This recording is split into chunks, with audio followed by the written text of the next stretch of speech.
اللہ تعالیٰ نے ہم پر یہ فضل فرمایا ہے کہ ہمیں اللہ نے عظمتوں والے محبوب عطا فرمائے۔ نبی پاک صلی اللہ تعالی علیہ وسلم کا علم بھی بڑا عظیم ہے، حضور کے معجزات بھی بڑے عظیم ہیں، کمالات بھی بڑے عظیم ہیں، فضائل، شمائل، خصائل۔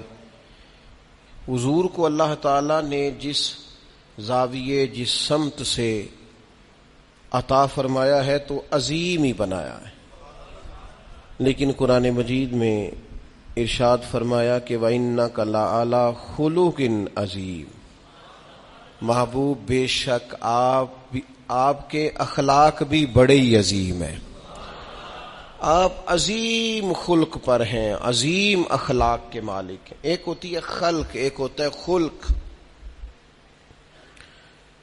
خلق کہتے ہیں انسان کی ظاہری تخلیق کو، اس کی ظاہری خد و خال کو، صورت کو، اور خلق کہتے ہیں اس کے باطنی اوصاف کو، اس کی سوچ کو، اس کی نرم دلی کو، اس کے اچھے جذبات کو، اس کے خلوص کو، اس کی عاجزی کو، اس کی محبت کو، اس کے للہیت کو، اس کے باطن کے اندر جو لوگوں کے لیے اچھے جذبات ہوتے ہیں، اس کو خلق کہتے ہیں۔ اللہ تعالیٰ نے حضور کو جو خلق عطا فرمائے وہ بڑے ہی عظیم عطا فرمائے۔ نبی پاک علیہ الصلوۃ والسلام کے اخلاق کے اندر جو کمالات تھے وہ ذرا انفرادی تھے۔ ہمارا آج جو سب سے بڑا مسئلہ ہے وہ نہ اقتصادی ہے نہ معاشرتی ہے، ہمارا سب سے بڑا مسئلہ اخلاقی مسئلہ ہے۔ قومیں، ملتیں، قبیلے جب اخلاق چھوڑ جاتے ہیں اور جب وزاداری چھوڑ جاتے ہیں اور جب عظمت کردار چھوڑ جاتے ہیں تو وہ خود بخود بیک ہونے لگتے ہیں، وہ پیچھے ہٹنے لگتے ہیں۔ بہت سارے لوگ بام عروج پر ہوتے ہیں، آگے نکلتے ہیں، لیکن اپنی اخلاقی کمزوریوں کی وجہ سے وہ پستیوں کی طرف سفر شروع کر دیتے ہیں۔ انسان کے لیے سب سے زیادہ ضروری یہ ہوتا ہے کہ وہ اخلاقی مضبوطی اپنی طبیعت میں پیدا کرے۔ بہت سارے دوست لوگوں سے پیار کرتے ہیں، لیکن بعد میں جب وہ ان کا اخلاقی رویہ دیکھتے ہیں تو خود بخود پیچھے ہٹ جاتے ہیں۔ ایک ہوتا ہے دوست کا ہونا، احباب کا ہونا، ایک اپنے قریبی لوگ بھی، بہن بھائی بھی اور اولاد بھی انسان کی اخلاقی کمزوریوں کی وجہ سے اس سے پیچھے ہو جاتی ہے۔ جب تک رویے میں، مزاج میں اخلاقی بلندی پائی جاتی ہے، نبی پاک صلی اللہ تعالی علیہ وسلم نے فرمایا تم میں سے بہترین مسلمان وہ ہے جس کے اخلاق زیادہ اچھے ہیں، جس کی عادات زیادہ عمدہ ہیں، جو عظمت کردار کا حامل ہے۔ مزاج میں وفاداری ہونی چاہیے، مزاج میں خیر خواہی ہونی چاہیے۔ انسان بعض لوگوں کے لفظوں میں عاجزی ہوتی ہے، ویسے وہ عاجز نہیں ہوتے، ملتے بھی جھک کے ہیں، لیکن ویسے عاجز وہ کہتے ہیں میں نے شیشے میں اتار لیا ہے، میں تیز آدمی ہوں، دیکھا میں نے اس کو بھی قائل کر لیا ہے۔ وہ لفظوں کے لحاظ سے، جھکاؤ کے لحاظ سے عاجز ہوتے ہیں، فی نفس سے ہی عاجز نہیں ہوتے۔ کچھ لوگ جملے کے لحاظ سے، اٹھنے بیٹھنے کے لحاظ سے، آؤ بھگت کے لحاظ سے خدمت گزار ہوتے ہیں، ویسے وہ خدمت گزار نہیں ہوتے۔ کچھ لوگ ایسے ہوتے ہیں جو اچھے جملے ترتیب دے کے کسی کو قائل تو کر لیتے ہیں، اس کو اپنی ہمدردی کا اظہار تو دلاتے ہیں، اشک شوئی تو کرتے ہیں، تسلی تشفی تو دیتے ہیں، ویسے خیر خواہ نہیں ہوتے۔ ویسے وہ بڑی اچھی دھیمی باتیں کر کے کہیں گے کہ یار کوئی مسئلہ نہیں، تو پریشان نہ ہو، تو ٹینشن نہ لے، میں تیرے ساتھ ہوں، پر نہیں نہ ساتھ ہوتے یار۔ زندگی میں وہ عجیب لمحہ تھا، وہ میرے ساتھ تھا پر میں تنہا تھا، ساتھ ہی تھا بندہ پر میں لوگوں کے ہجوم میں بھی اکیلا ہی تھا۔ اپنے اخلاقی رویے میں، خلق میں، مزاج میں، یعنی ڈھل جائے طبیعت انسان کی، اس کے رویے عمدہ ہو جائے اور یہ کام کشید نہ کرنا پڑے اسے۔ ہمارے علماء نے لکھا ہے خلق کا معنی یہ ہے کہ اچھے کام کرنے میں تکلیف نہ اٹھانی پڑے، خلق کا معنی یہ ہے کہ اچھے کام خود بخود بندے سے ہونے شروع ہو جائے، وہ خود بخود اچھے کاموں کی طرف اس کی طبیعت مائل ہو جائے، توجہ ہو جائے اس کا مزاج بن جائے. یہ کب ہوتا ہے؟ کس وقت ممکن ہوتا ہے؟ جب آپ ہر وقت کی اخلاقی بلندی حاصل کرتے ہیں. نبی پاک صلی اللہ تعالی علیہ وآلہ وسلم کا ایک طریقہ تھا کہ حضور کے مزاج میں اخلاق. بعض لوگ ایسے ہوتے ہیں جو بعض اوقات ایسی حرکت کرتے ہیں، ہوتے ہیں لوگ جو ایسی حرکت کرتے ہیں کہ سخت رد عمل کی ضرورت ہوتی ہے. بندے کا دل کرتا ہے نرا ڈانٹے نہ، ڈنڈا بھی پکڑ لے. کرتے ہیں بعض اوقات بعض دوست ایسے کام. اور پھر ایک اور بڑا خطرناک رویہ ہوتا ہے. آپ کو پتہ ہے اسلام نے سب سے زیادہ ناپسند کسے کیا؟ غیبت کو. آپ کسی کے خلاف، کسی کے قبیلے گھر کے خلاف کسی کونے میں کھڑے ہو کے بات کریں، پہنچانے والے پہنچا دیتے ہیں. جو مزے لے کے سنتا ہے وہ مزے لے کے پہنچاتا بھی ہے. یہ پکی بات ہے. جس نے آپ کو ٹائم دیا نا سننے کا، وہ باز نہیں آئے گا، وہ پہنچائے گا بھی. آپ کی اخلاقی کمزوری نظر آ جائے گی، واضح ہو جائے گی. آپ سامنے والے، اچھا کچھ لوگ وزادار ہوتے ہیں، انہیں پتہ چل جاتا ہے بندہ ٹھیک نہیں، لیکن پھر بھی وہ قبول کریں تو اس کا مطلب ہے وہ بندہ اعلیٰ ظرف ہے جس نے رکھا ہوا ہے. تو یہ سمجھتے میں چلاک ہوں، میں اپنی تیزی کے ساتھ گزارا کر رہا ہوں. وہ اعلیٰ ظرف ہے جس نے اتنا کچھ پتا ہونے کے باوجود بھی تیرے لیے کوئی لفظ، وہ بندہ با اخلاق ہے، با مروت ہے، وزادار ہے، وفادار ہے.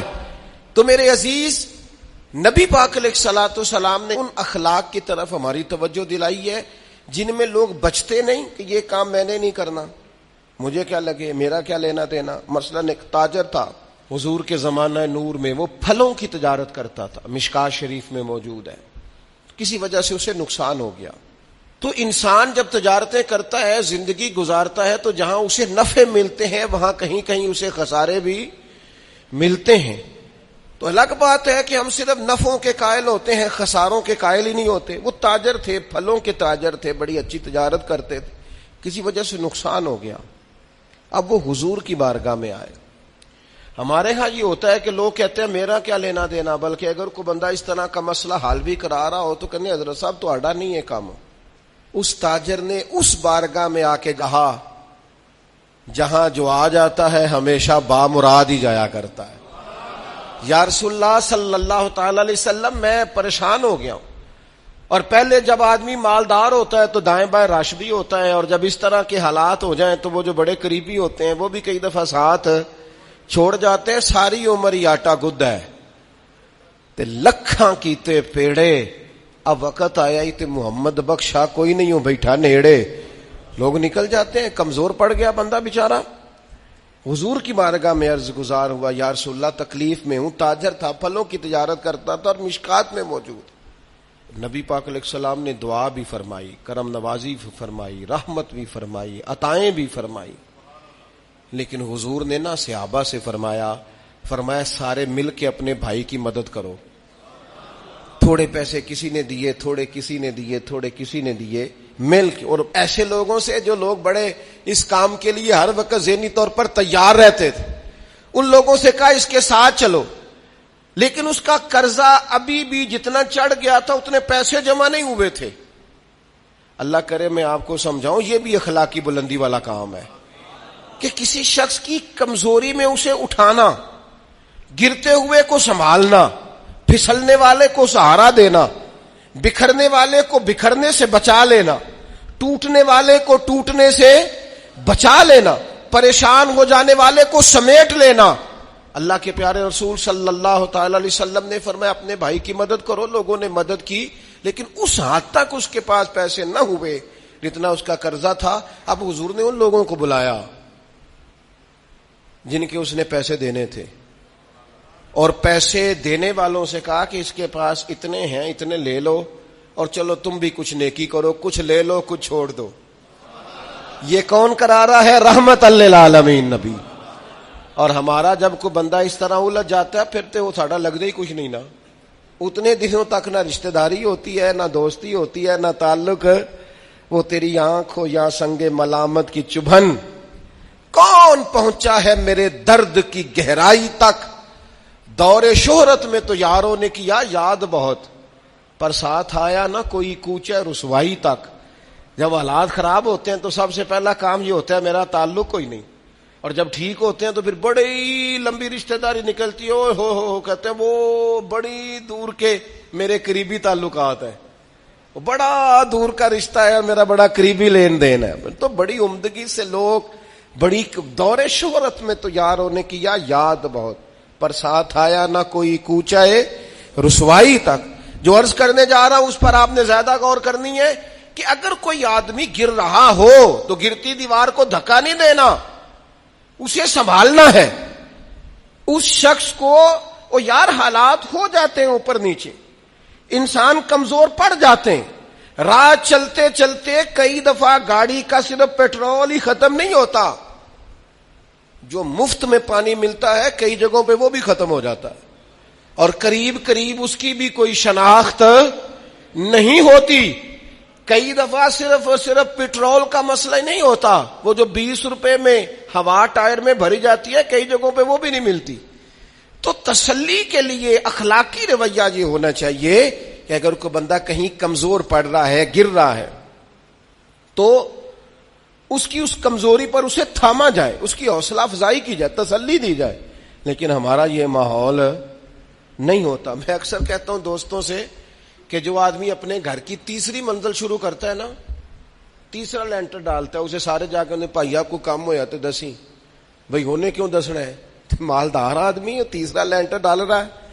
لیکن وہ بیچارہ غریب آدمی جو بالے ڈال رہا ہے اور لکڑی کی چھت ڈال رہا ہے، وہ اگر کسی سے جا کے کہتا ہے نا تھوڑی امداد کرا دے میرا کام رک گیا، تو کہتے ہیں آپ نے پہلے بتانا تھا، اب تو نہیں نا، مطلب وہ تو بڑی پرانی بات تھی، وہ تو میں نے بانٹ دیا، رمضان میں بڑا کر دیا، فلانی جگہ بڑا. یہ لہجہ درست، یہ اخلاقی رویہ نہیں. درد دل اور چیز کا نام ہے، خیر خائی اور چیز کا نام ہے. وہ کسی نے کہا تھا کہ پلا کر گرانا تو سب کو آتا ہے، مزہ تو تب ہے کہ گرتوں کو تھام لے ساکی. کوئی گر رہا ہو اس کا بازو پکڑنا، اس میں مزہ ہے، اس میں لطافت ہے، اس میں حسن ہے. اور ایک دوسرا اخلاقی رویہ جس کی بہت زیادہ ضرورت ہے، جو ہمارے زیادہ ساتھ ہوتے ہیں نا، غلطیاں بھی انہوں نے ہی کرنی ہوتی ہیں. جو آپ کے ساتھ نہیں انہیں آپ کو معاف بھی نہیں کرنا پڑتا. معاف کسے کرنا پڑتا ہے؟ جو اپنے معاف کسے کرنا پڑتا ہے؟ اپنے خادم کو. اگر آپ آفیسر ہیں تو اپنے ملازم کو. معاف کسے کرنا پڑتا ہے؟ اپنے بہن بھائیوں کو، رشتہ داروں کو، اہل خانہ کو. معاف کسے کرنا پڑتا ہے؟ اپنے شاگردوں کو، ارادت مندوں کو، دوست احباب کو. اپنوں کو معاف کرنا ہوتا ہے. کسی کے ساتھ آپ کا کئی دفعہ دوست آ جاتے ہیں، میں عمرے پہ جا رہا ہوں، کوئی غلطی ہوئی تو معاف کر دینا، تو میں کہتا ہوں مجھ سے آپ کیا معافی مانگیں گے، آپ ادب سے مل کے چلے جاتے ہیں. جن کے ساتھ آپ کا اٹھنا بیٹھنا ہے ان سے معافی مانگیں. جو زیادہ قریب رہیں گے غلطیاں بھی تو وہی کریں گے نا، جو روز مانتے ہیں، کسی وقت سستی بھی دکھاتے ہیں. تو معاف تو کرنا ہوتا ہے اپنوں کو. ایک خاص بات کروں آپ سے، بیٹیوں کو معاف نہیں کرنا پڑتا، معاف بہو کو کرنا پڑتا ہے. کر کے تو دیکھو نا یار. ایک معیار ہے بیٹی کے لیے، وہ بیاہ کے کسی جگہ گئی ہے، اس کی شکایت آئی ہے، تو ہمارا جواب یہ ہے کہ ابھی بچی ہے، سیکھتے سیکھتے سیکھ جائے گی. یہ جواب بنائیں بہو کے لیے. اگر وہ غلطی کرے، اس کی ساس شکایت کرے، اس کا خامن شکایت کرے، تو یہ بہو کے لیے بولیں کہ ابھی بچی ہے، سیکھتے سیکھتے. یہ بہو کے لیے بات کریں کہ بچی ہے، سیکھتے سیکھتے. یہ بہو کے لیے ضرورت ہے اس کی. بیٹی کے لیے تو اس کی ضرورت، بیٹی غلطی کرے تو اس کے وکیل بن جاتے ہیں. ساری زندگی ساس سسر اپنی بیٹی کے وکیل رہتے ہیں اور اپنی بہو کے جج بنے رہتے ہیں. اس کے لیے فیصلے سناتے ہو، اس کی وکالت کرتے ہو. یہ بیٹی نہیں کسی کی، اس کے جج بن گئے ہو، اس کے حق میں فیصلوں کا اعلان ہے، اس کے لیے وکالتوں کا اعلان ہے. چھ معنی دارت. مسلمان کا یہ اخلاقی رویہ نہیں ہوتا. نبی پاک علیہ الصلوۃ والسلام نے ہمیں سبق دیا ہے، جو قریب رہنے والے ہیں انہیں تو معاف کرنا ہے، دوسرے کو تو معاف کرنا ہی نہیں پڑتا. اپنوں کو ہی تو معافی کی ضرورت ہوتی ہے، چونکہ اپنوں نے ساتھ رہنا ہے. حضرت انس بن مالک رضی اللہ تعالیٰ عنہ یہ بڑے خوش نصیب خوش بخت انسان ہیں. کہتے میری اماں خود مجھے حضور کی بارگاہ میں چھوڑ گئی تھی کہ یا رسول اللہ یہ آپ کی خدمت کرے گا. کہتے میں نے 10 سال حضور کی نوکری کی ہے، نبی پاک نے کبھی اوف بھی نہیں کہا. بلکہ بخاری مسلم میں ایک انوکھی بات موجود ہے. فرماتے ہیں مجھے ایک دن حضور نے فرمایا جا یہ کام کر کے آ. کہتے میرے دل میں یہی تھا کہ فوراً جاؤں گا. اسی طرح لفظ موجود ہے, میرے دل میں تھا جاؤں گا کر کے آؤں گا. حضور نے فرمایا کر کے آ. دل میں پکا ارادہ تھا جاؤں گا, لیکن اپنی زبان سے میں نے کہا حضور میں نے کوئی نہیں جانا. یہ کیوں بات کی؟ یہ ذرا لاڈ کے ساتھ کی, یہ ذرا ناز کے ساتھ کی, یہ ذرا نا محبت کے ساتھ کی, یہ ذرا حضور جو پیار کرتے تھے نا اس پیار کو سامنے. حضور میں نے نہیں جانا. تو کہتے ہیں حضور تھپکی دے کے, یہ غلام سے بات ہو رہی. حضور فرمانے لگے چل نہ تجھے کہا ہے نہ جا کر کے آ. کہتے میں چلا گیا, اسی ارادے سے گیا تھا جاؤں گا, لیکن رستے میں جب میں گیا تو بچے کھیل رہے تھے, میں نے بھی کھیلنا شروع کر دیا. کھیل رہا ہوں دیر ہو گئی. حضور نے بھیجا تھا کسی کام. اب جب زیادہ دیر ہوئی تو کریم گھر سے نکلے, اور جب حضور نے مجھے دور سے دیکھا اور مجھے کریم کے آنے کا پتہ چلا تو اب میں ڈرا. اب میرا انداز بڑا جدا گانا ہو گیا چونکہ حضور نے بھیجا تھا. یہ تو خادم کی بات ہے نا. سچی گل دسیا جی اپنا منڈا بھی کدے نہ جائے تے تینوں میں کلیا سی, تو گیا کیوں نہیں؟ ناراض نہیں ہونا آپ نے, لیکن چلو بچہ ہے, کسی وقت دیر سویر بھی ہو ہی جاتی ہے, کیوں اتنی سختی کرتے ہیں؟ حضرت انس بن مالک کہتے ہیں جب حضور کو آتے دیکھا تو میں پوری طرح ڈر گیا, لیکن کریم محبوب جب میرے قریب آئے اور مجھے ڈرا ہوا دیکھا نا تو پھر رحمت للعالمین محبوب کی رحمت کا بادل چھایا. اور جب حضور مجھے دیکھ کے ہنسے نا, بس وہ ہنس گئے اور میرا کام بن گیا. بس کریم تھوڑی دیر ہوئی, ایک آیا کالیاں زلفاں والا, ایویں 2 کڑیاں میرے من وچ رکیا تے کر گیا نور اجالا. بات بن گئی, بات طبیعت ٹھنڈی ہو گئی. تو حضور فرمانے لگے میں نے کہا تھا جاؤ, گئے نہیں. اب جب حضور مسکرا گئے تو بات ہی ختم ہو گئی. یا رسول اللہ صلی اللہ علیہ وسلم جانے لگا ہوں. تو حضور نے پھر شروع سے بات شروع کر دی. حضور جانے لگا ہوں. فرمایا جا دوڑ کے آ, پھر جو کہا تھا وہ کر کے آ. لیکن وہ بیچ میں جو دیر ہوئی تھی, وہ جو لیٹ ہوئی تھی, اور جو میں کہہ کے آیا تھا میں نے نہیں جانا, حضور نے اس بات پر مجھ سے کوئی سختی نہیں کی. میرے عزیز اپنوں نے تو غلطی کرنی ہے, معاف کس کو کرنا ہے؟ اپنوں کو. لیکن ہم نے باہر ساری دنیا کو معاف کر دیا ہے, اپنوں کو ہم معاف کرنے کو تیار نہیں. اپنوں کو معاف کرنا ہے, اپنوں سے درگزر. اور پھر آپ اگر کوئی دینی تعارف رکھتے ہیں, آپ نمازی ہیں, آپ حاجی صاحب ہیں, آپ بزرگ ہیں, آپ شیخ ہیں, تو پھر تو آپ کے اخلاق میں اور زیادہ وسعت ہونی چاہیے. جیسے جیسے بندے کی عمریں بڑھتے جائیں نا, ویسے ویسے اسے میٹھا ہونا چاہیے, کڑوا نہیں ہونا چاہیے. جیسے جیسے اس کی تسبیح بڑھتی جائے ویسے ویسے اس کا لہجہ بھی وسیع ہونا چاہیے. اس کے مزاج کے اندر دینی اگر آپ تعارف رکھتے ہیں تو پھر تو آپ کو, میں آپ سے عرض کروں, میں کئی دفعہ دوستوں سے شکوہ کرتا ہوں, میں کہتا ہوں یار ہم تو جو کہنا چاہتے ہیں وہ بھی نہیں کہہ سکتے. ہم تو سونا چاہتے ہیں, ڈھب سے سو نہیں سکتے, ڈھونڈتے پھرتے ہیں جگہ ملے کوئی آرام کرنے کو. کیوں؟ اس لیے کہ دینی تعارف رکھتے ہیں. آپ نے وہ دعویٰ ہی نہیں کرنا تھا, یہاں تے چٹی چادر لا دے نا کڑیے تے پین فقیراں دی لوئی, چٹی چادر تے پھر داغ لگیندا ہی, تے لوئی نو داغ نہ کوئی. جب آپ کا دعویٰ ہے کہ ہم نے کام کرنا ہے اور بڑی اوپر والی سطح پہ کرنا ہے, تو پھر آپ آرام ڈھونڈتے پھریں, پھر آپ قرار ڈھونڈتے پھریں. تو یہ تو 2 باتیں ہو گئی. ایک بات کرنی پڑے گی, دینی تعارف رکھنے والے آدمی نے اگر اس نے دین سکھانا ہے اپنے بچوں کو, اپنے گھر والوں کو, تو حسن اخلاق سے سکھائے گا. وہ اگر ڈنڈا پکڑ لے ہر وقت, سختی بھی کریں جہاں ضرورت ہو, لیکن اگر اس کا لہجہ ہی ہمیشہ کے لیے تلخ ہو جائے گا تو وہ کبھی بھی دین سکھانے میں کامیاب. انسان بہت سارے دینی غلطیاں کرتے ہیں. میں بہت سارے لوگوں کو دیکھتا ہوں وہ اس طرح تنقید کر رہے ہوتے ہیں جیسے انہوں نے پہلے اسے پورا درس نظامی پڑھایا ہے, اصول پڑھائے ہیں, تو اب غلطی کر رہا ہے تو تنقید کر رہے ہیں. بھئی عام آدمی ہے, اس سے غلطی ہوگی. بڑی اہم بات بھی, بہت بڑا آدمی بنیادی بات سے بھی کسی وقت ناآشنا ہو سکتا ہے, لیکن آپ کے لہجے میں سختی ہے, آپ بات کرتے ہیں تو تلخ کرتے ہیں, آپ سے کوئی دینی کلام کیا جاتا ہے تو آپ سخت ہیں. دینی لوگوں کو چاہیے کہ وہ دین سکھائیں تو اس میں بہت زیادہ اخلاق کا خیال رکھیں. غلطیاں کریں گے لوگ. اگر آپ عالم ہیں اور آپ کے پاس کوئی دینی معلومات ہیں تو پھر آپ کو اس کی خوبصورتی کا بھی پتہ ہونا چاہیے آپ نے. حضرت معاویہ بن حکم رضی اللہ تعالیٰ عنہ کہتے ہیں میں نے حضور کی مسجد شریف میں نماز پڑھی تو ایک شخص کو نا چھینک آئی, یہ بھی بخاری مسلم میں موجود ہے, تو میں نے نماز میں کہہ دیا یرحمک اللہ, یہ چھینک آنے کا جواب ہوتا ہے, میں نے یہ نماز میں ہی کہہ دیا. تب بہت سارے لوگ مجھے گھورنے لگ گئے, کچھ نے اپنے ہاتھ بھی مارے زانوں پر کہ یہ کیا کر رہے ہو, نماز میں بول رہے ہو. فرماتے ہیں نماز مکمل ہوئی اور یہ لفظ ہے حضرت معاویہ بن حکم رضی اللہ تعالیٰ عنہ کے, فرمانے لگے قسم اللہ کی میں نے حضور سے بہتر سمجھانے والا نہ پہلے کبھی دیکھا ہے نہ بعد میں کبھی دیکھا. فرماتے ہیں نہ حضور نے مجھے مارا نہ ڈانٹا, بلکہ جس طرح ایک بچے کو گویا ٹریٹ کیا جاتا ہے, سمجھایا جاتا ہے.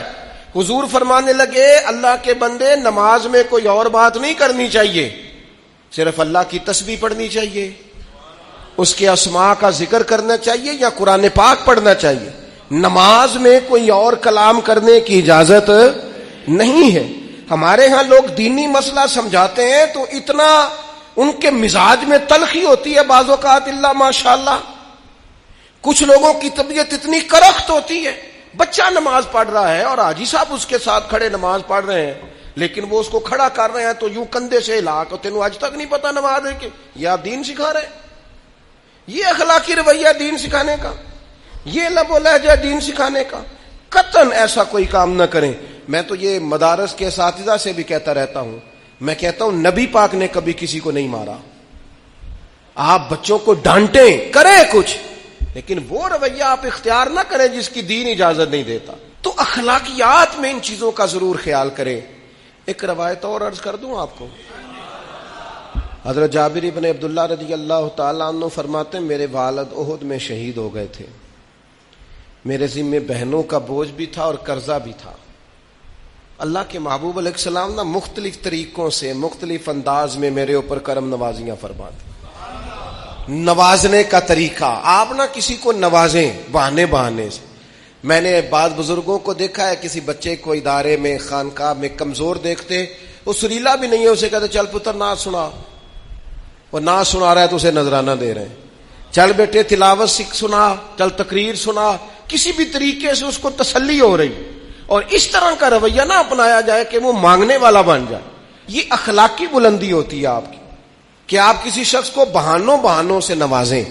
اس طرح کا ماحول نہ بنائیں کہ آپ اسے کہیں کہ چونکہ تو کمزور ہے, غریب ہے, فقیر ہے, لہذا تجھے دے رہا ہوں. حضرت جابر ابن عبداللہ فرماتے ہیں, اور یہ بھی آپ کو مسلم شریف میں ملے گا, فرماتے ہیں کہ جنگ میں حضور کے ساتھ تھا, میرا اونٹ بڑا کمزور ہو گیا, بیمار ہو گیا, چل نہیں رہا تھا. حضور میرے قریب آئے اور پیچھے آ کے فرمانے لگے اسے بھگاتا کیوں نہیں. میں نے کہا حضور بیمار ہے, کیسے بھگاؤں. تو نبی پاک نے نا اونٹ کو ایک درہ لگایا اور گویا پیغمبر اعظم نے حکم دیا, نبی رحمت نے, نبی اکرم نے حکم دیا, فرمایا اونٹ بھاگتا کیوں نہیں. وہ جو سب سے پیچھے تھا وہ سب سے آگے نکل گیا. واہ کیا جود و کرم ہے شہ بطحا تیرا, اور نہیں سنتا ہی نہیں مانگنے والا تیرا. سرکار نے حکم دیا, وہ اونٹ سب سے آگے نکل گیا. اب حضور گھوڑا دوڑا کے آگے آئے, فرمانے لگے جابر یہ اونٹ میرے ہاتھ بیچ نہیں دیتا. وہ بیمار تھا, حضور کے حکم سے بھاگا ہے, فرمایا بیچ نہیں دیتا. کہا نہیں یا رسول اللہ ویسے ہی رکھ لیں. فرمایا نہیں میں پیسے دوں گا. یا رسول اللہ آپ کا یہ ہے. فرمایا نہیں آپ قیمت بتائیں. حضور ٹھیک ہے اتنے کا اونٹ ہے, میں مدینہ طیبہ جا کے آپ کی خدمت میں پیش کر دوں گا. حضرت جابر ابن عبداللہ فرماتے ہیں حضور نے مجھ سے اونٹ خریدا. مدینہ طیبہ پہنچ کر نبی پاک صلی اللہ تعالی علیہ وسلم نے سیدنا بلال حبشی سے فرمایا جابر کو اونٹ کی قیمت بھی دے دو اور کچھ پیسے زیادہ بھی دے دو. فرماتے ہیں مجھے اونٹ کی قیمت بھی مل گئی, کچھ پیسے زیادہ بھی مل گئے, اور جب میں حضور کی بارگاہ میں حاضر ہوا اونٹ پیش کر کے اور قیمت لے کے جانے لگا تو حضور فرمانے لگے جابر جانا نہیں, قیمت بھی تیری ہے اونٹ بھی تیرا ہے. نبی پاک نے وہ اونٹ بھی تحفے میں مجھے واپس دے دیا. یہ اخلاقی رویے کی بلندی کہ کسی شخص کی غربت میں اسے نوازنا, لیکن اس طرح کا نوازنا کہ اسے محسوس نہ ہو کہ مجھے امداد دی جا رہی ہے. تو اپنے ان چند ایک اخلاقی رویوں پر ضرور توجہ کریں. ایک تو سب سے جس کو آپ دیکھیں کمزور ہو گیا ہے، گر رہا ہے، پریشان ہے، اس کا ضرور خیال کریں. لوگ بڑے بڑے تیز دوڑتے ہیں، کسی جگہ پھر گر بھی جاتے ہیں، گرتے ہوئوں کو سنبھالنے کی کوشش کریں. دوسری گزارش یہ کی ہے میرے عزیز، جو ہمارے قریبی لوگ ہیں انہیں تو ہم نے معاف کرنا ہے. اپنوں کو ہی تو ضرورت ہوتی ہے کہ درگزر کر کے اپنے ساتھ رکھا جائے، پیار کر کے اپنے قریب کیا جائے. اور تیسری گزارش یہ ہے کہ اگر آپ کسی کو دینی پیغام دینا چاہتے ہیں تو نہایت محبت کے ساتھ، نہایت خلوص کے ساتھ دینی مسئلہ آپ کسی کو بھی بتائیں تو اسے چھوٹا بچہ سمجھ کر آپ ڈیل کریں. شدت نہ اختیار کریں دین بتانے میں، وہ لہجہ اختیار نہ کریں جس لہجے میں محسوس ہو کہ آپ خود بااخلاق نہیں ہیں تو آپ کسی کو کیا سمجھائیں گے. اور چوتھی گزارش یہ کی ہے، جب کسی کی مدد کریں اسے رسوا کر کے نہیں، کسی کی پھیلی جھولی دیکھ کر خوش ہو کے نہیں، بلکہ آپ اعزاز بھی اس شخص کو عطا کریں اور رویہ اس طرح کا اختیار کریں جس میں محسوس ہو کہ اس کی عزت نفس مجروح نہیں ہوئی. ان چیزوں کو پیش نظر رکھ کے جب اخلاقی بلندی ہم حاصل کریں گے نا. ایک میں اور بات بڑی ضروری آپ کی خدمت میں عرض کروں. جو آدمی بھی اپنے آپ کو بڑا سمجھتا ہے، وہ مالی طور پہ بڑا ہے، علمی طور پر بڑا ہے، عہدے کے طور پہ بڑا ہے، قبیلے کے طور پہ بڑا ہے، خاندان میں بڑا ہے، وہ کسی بھی مقام پر کسی بھی انداز میں بڑا ہے. اللہ نے فضل کیا، وہ بڑا ہو گیا، اسے سمجھ آ گئی ہے کہ کچھ لوگ میری بات سنتے ہیں، میرا فیصلہ مانتے ہیں، تو وہ اچھی طرح سمجھ لے کہ اگر وہ اللہ کے فضل سے اسے کوئی موقع مل گیا بڑا ہونے کا تو وہ اپنے اخلاق کو بڑا کرے، پھر اپنے کردار کو بڑا کرے، پھر اپنے حوصلے کو، ظرف کو اور اپنے ذہن کو بڑا کرے. اس لیے کہ آپ اپنے کردار کی اور حوصلے کی بنیاد پر بڑے بنیں گے. صرف یہ کہ 2-3 آپ کے نام کے ساتھ القابات لگ جائیں اور چند لوگ آپ کو سلوٹ کرنے لگ جائیں، اس سے نہیں پتہ چلے گا کہ آپ بڑے ہیں.